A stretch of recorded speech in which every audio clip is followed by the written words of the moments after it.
Hey folks, for those of you that are new here, my name is Kim.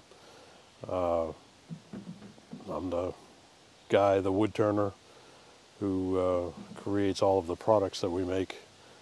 And unfortunately for you guys, also most of the time I'm the face on the videos while I'm out working on a tractor, sawmill or whatever. But I thought I would try something new. I'm going to document through this vlog what I'm going to call my journey. Mary and I were talking the other day. Mary's my wife. We were talking the other day about what we're going to do in retirement, and it dawned on me that I don't have a plan.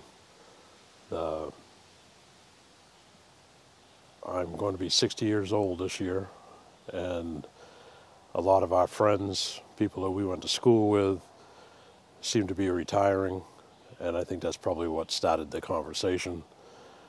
But I'm somebody who's worked what feels like forever, and I don't plan on stopping. Slowing down, yes. Stopping, no. With that said, my body is starting to tell me that maybe I abused it a little bit, because I have things that are hurting that never used to hurt before. So one of the things we're trying to do is get our YouTube channel monetized. For those of that don't know, monetization on YouTube requires 1,000 subscribers and 4,000 watch hours, and the 4,000 watch hours have to take place within the last 365 days.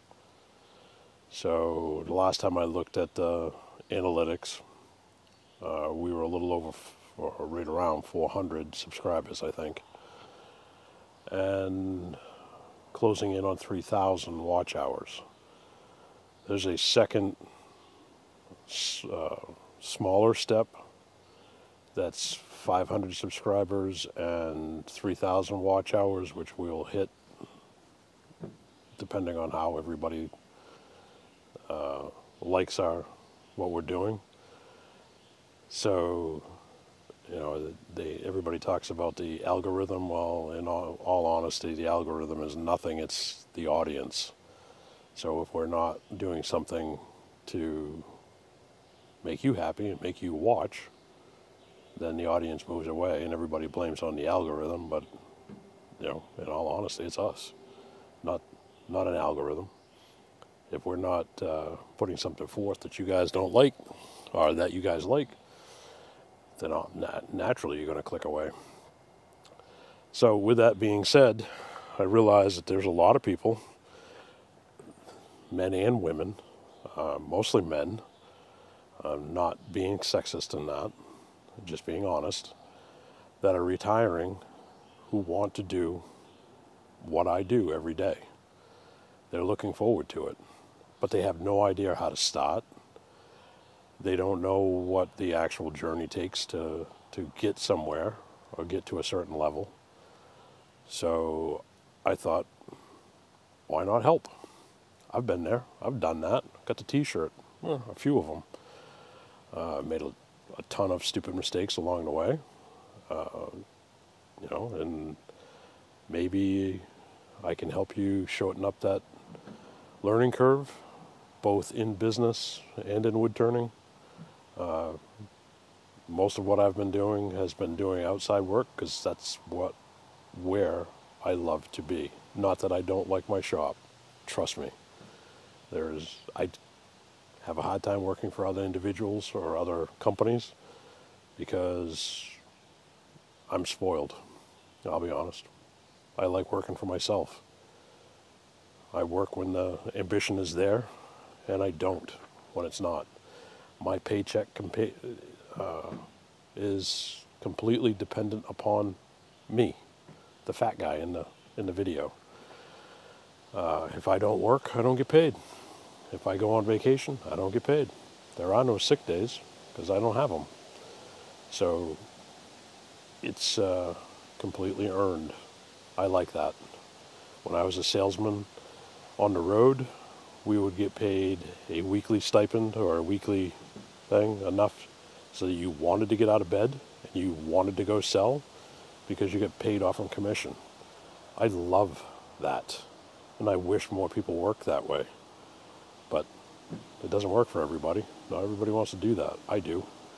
So I'm going to try to remember what it was like for me starting out, and I'm going to show you in some upcoming videos, I'm going to show you some products that have been really good for me, because I know there's a bunch of you out there that are getting ready to do craft shows.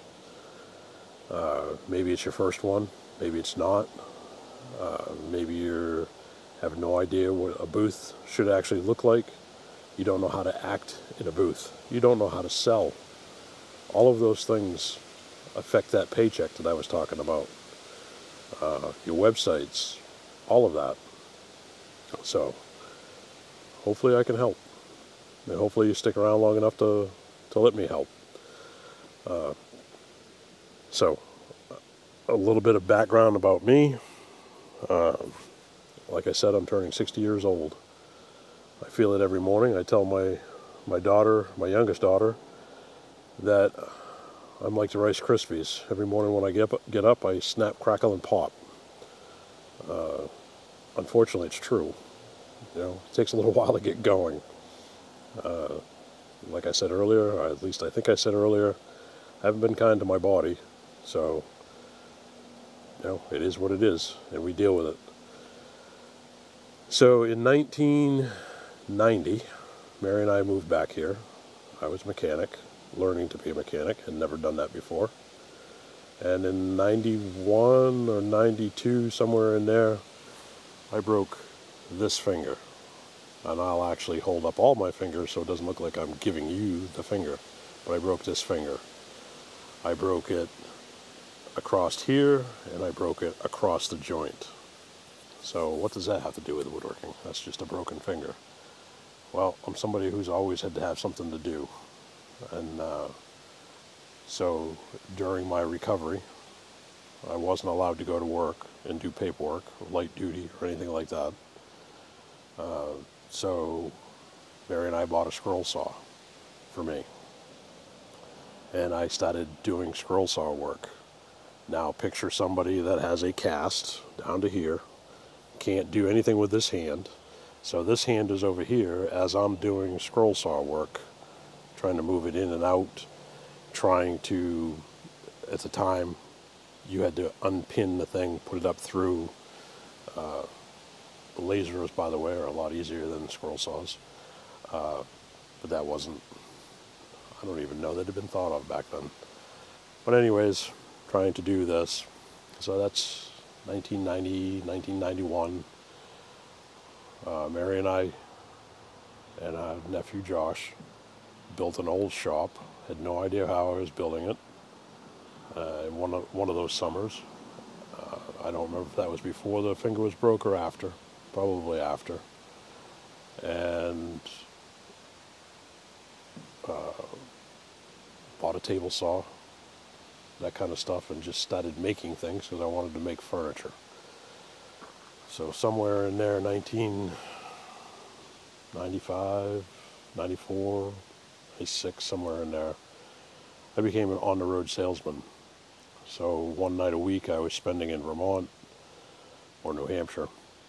The rest of the time I was busy on the road and trying to build furniture. And let's just say that there wasn't a whole lot of time for it. So a piece of furniture might take me 9 months to a year. Our oldest daughter was born. Our youngest daughter was born. And I wanted to build furniture for the house that we had built. I wanted to build things for our daughters. So my goal was to make a set of bunk beds. And I had no idea how to do that. I knew that I wanted to do it all. So I went out and bought a lathe. I already had a table saw and everything else that I needed to do the flat work. But I wanted to be able to do, I think it's called a baluster, the rungs, if you, for lack of a better word. And when I turned on the lathe, screwed it up several different times, and not knowing anything, there was no such thing as what you're watching right now, like YouTube. I went out and bought VCR tapes. It was that long ago, or VHS tapes, and watched people turn. Went downstairs, tried to replicate what I was seeing.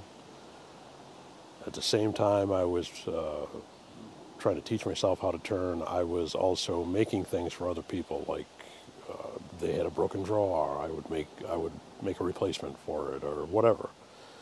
Just the idea was that I was learning all the time, and that I would make a little bit of extra money to maybe upgrade the handyman tool that I had to something a little bit more robust. That worked okay, but the moment that I found the lathe, it was over. I was in love, not just with my wife, but also with the lathe. And I didn't have a clue what I was doing. And like I said, I was watching VHS tapes. I bought pen kits. Now, I'm old enough and been at this long enough that in 2000, I bought a Jet 1236. And it came with a set of tools from Jet. They were Chinese tools, but they were a set of tools. I had no idea how to sharpen it, so I bought myself pen kits. And if you're old enough, you'll remember that pen kits, back in that time frame, Jet also sold those. The machinery company sold pen kits. So I was making pens to teach myself how to turn. Same concept for making a pen, at least in my mind, the same concept making a pen as it would be to make the rungs for the beds, for the legs. It's all spindle turning. Unfortunately, I had no idea how to sharpen my tools. I did know how to sharpen my chisels and stuff like that I was doing woodworking with, and that was taking forever to sharpen the wood turning tools. And long about that time, I learned about the Maine woodturners that met at Erskine Academy in South China, Maine. So I went down there to meetings. And again, a game changer for what I was trying to learn. I couldn't get enough information fast enough. So oftentimes I would arrange my route so that because I was an on-the-road salesman, I would arrange my route so that when I ended my route, I would be somewhere near South China, Maine, and I'd get to go to the meeting. If not, I would get up early in the morning, like 4 a.m., 5 a.m., get out on the road, get my stuff done, get home, and jump in the pickup and drive to South China, Maine, which is an hour and 20 to an hour and 30 minutes from here, because we live in the western mountains of Maine. So we would go down there, and I was learning.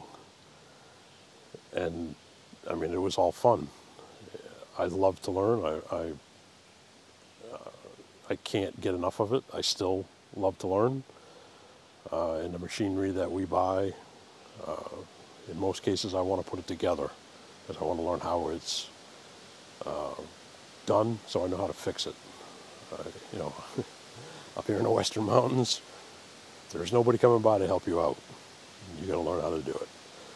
So that was probably 2001 probably, when I found the Maine Woodturners. I attended my first symposium, which happened to be in American Association of Woodturners National Symposium, happened to be in Rhode Island. So I attended that, where you get to sit in and watch some of the best people in the world showing you what they do. And again, just like a sponge, I was soaking it all up. So I was trying to create a way to get additional revenue, like I said, so that I could replace tools and get better tools. I learned that One Way, which is a one-way manufacturing out of Ontario, Canada, out of the province of Ontario. I don't know exactly which town they're in, or city, had come up with a Wolverine sharpening system. So I bought that. And again, next game changer was that, because now I could sharpen my tools and replicate that bevel every time. And if you are struggling as a new wood turner and you're using bevel rubbing tools, not the carbide tools, but the bevel rubbing tools, get a sharpening system. You will not regret it. You'll probably spend $200, maybe more. I don't know what it costs now. And you'll be able to replicate the bevel that's on that tool if you do it properly. So you should always be turning with a sharp tool, and your wood turning will take off. There is nothing like turning a piece of wood with a sharp tool. If you're turning it with a dull tool, you're trying to force that cut. Just like using a hand plane. If the hand plane is dull, you're going to hate it. If your hand plane is sharp, nothing better than a curl coming up over that. Same thing with a wood turning tool. And so Wolverine's system was another game changer for the wood turning. About that time, we started to consign our work, and actually, no, let me back up. I didn't consign my work. About that time, I started doing shows and had no idea. So I had a 6-foot table that the show had provided, or maybe it was an 8-foot table, and I had all the stuff sitting in front of me. And my very first show was in Augusta, Maine, at the Augusta Civic Center, and I had bronchitis. I was very, very sick, but I was not going to pass up the opportunity.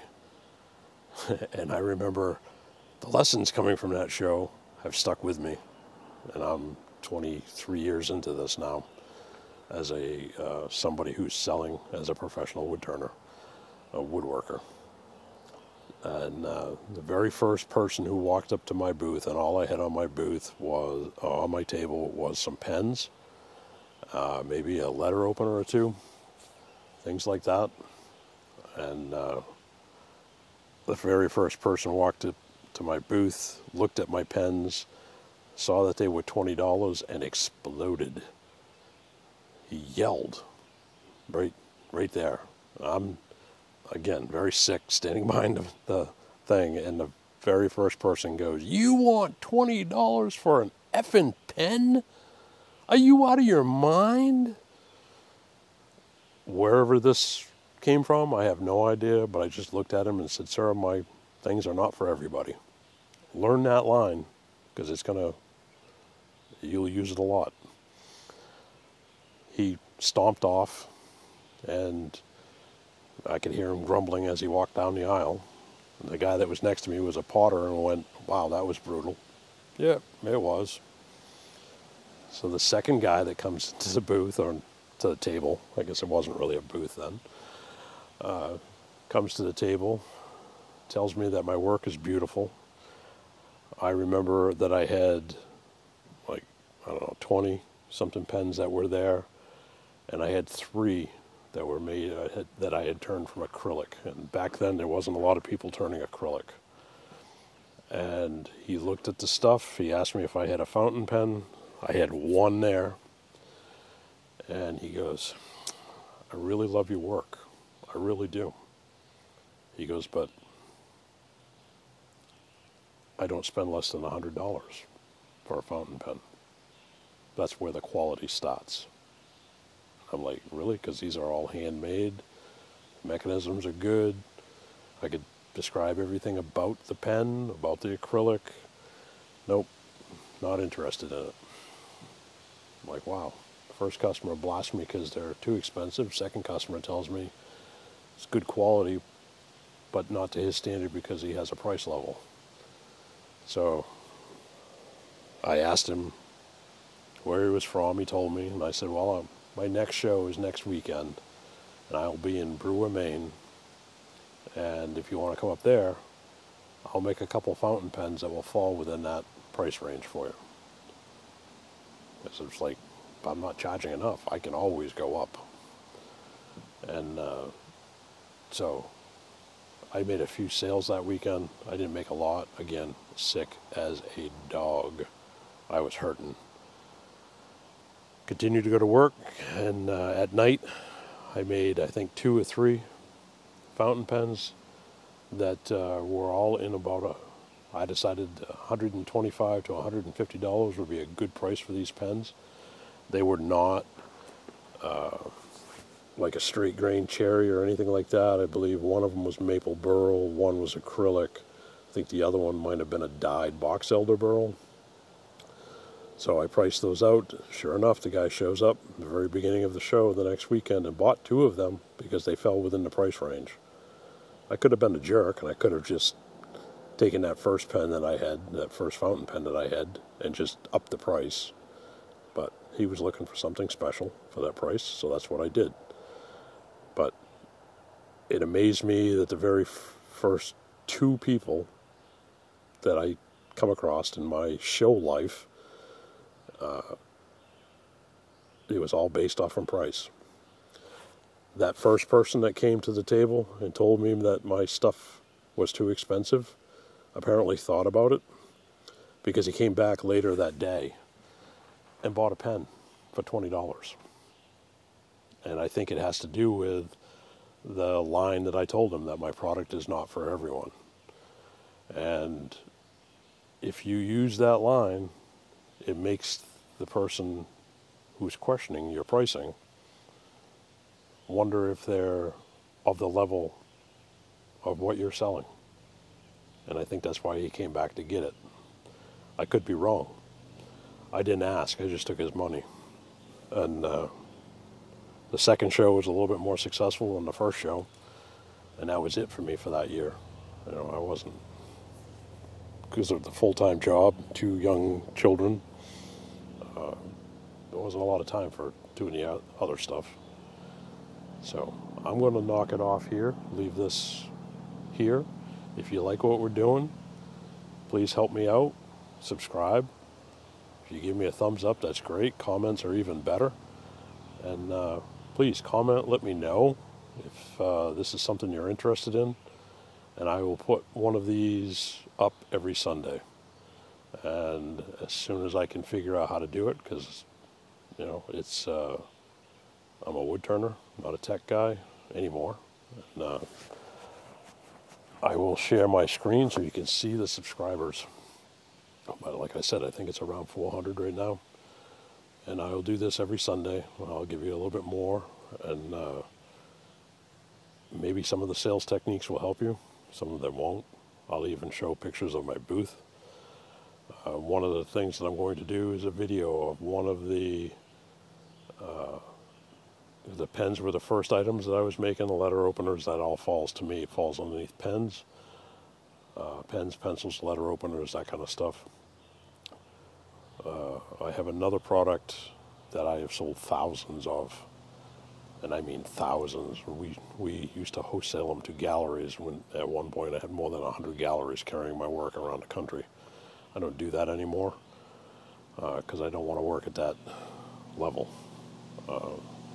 And you get bored making the same thing over and over. But I'll show you start to finish how to make that product, and that will probably be a week and a half maybe. It won't be this coming week. You're going to see this on Sunday. It won't be this coming week. It'll have to be the week after, because it's going to take me a while to edit the videos and all that stuff. I'm not that fast at that yet. And I'll show you step for step, and I'll show you why mine's different from others, and hopefully you'll have as much success with it as I have had. So anyways, I appreciate you watching. Hopefully you made it all the way to the end and I didn't put you to sleep. If I did, then at least you got something out of it, a nice little nap. Have a wonderful day, folks. As promised, here are my numbers. Over here on the right hand side, you can see that we now have 403 subscribers. and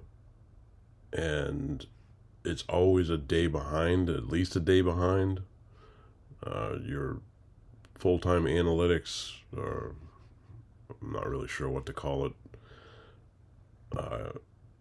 sometimes are up to 5 days behind, but in this case it's 1 day behind. This is the week of July 14th to the 20th. We have 403 subscribers. You can see over here that I had 727 views, which is down from the week before, but I think in the week before I put up 1 or 2 shorts, so it's going to be 43% has to be that. The watch time hours are also down at 51 hours, 21% less than the previous day, 7 days. And again, down here you can see I did not publish anything in the last week. If I did, there would be an icon down here and a different icon if it had been a short. So in the last week, last 7 days, we picked up 2 new subscribers. Thank you for subscribing. We do appreciate that. So this is what we're looking to increase to 403 in order to become monetized. I need to get to 1,000, and the watch hours for I believe I'm just 2,400, something like that. Let's find out. We're at 2,700 watch hours, so an additional 300, and that gets me to the first level. But the level for the monetization on the ads that YouTube throws up is the 4,000. So I got to get 1,300 more. I did, however, pick up 163 subscribers in the last year, which is, for me, is fantastic. It's a very small channel, and we're working our way up. So, thanks for tuning in. Thanks for watching. Hopefully this is going to do something for some people out there. And tune back in next Sunday for part 2 of my journey. Thanks for watching.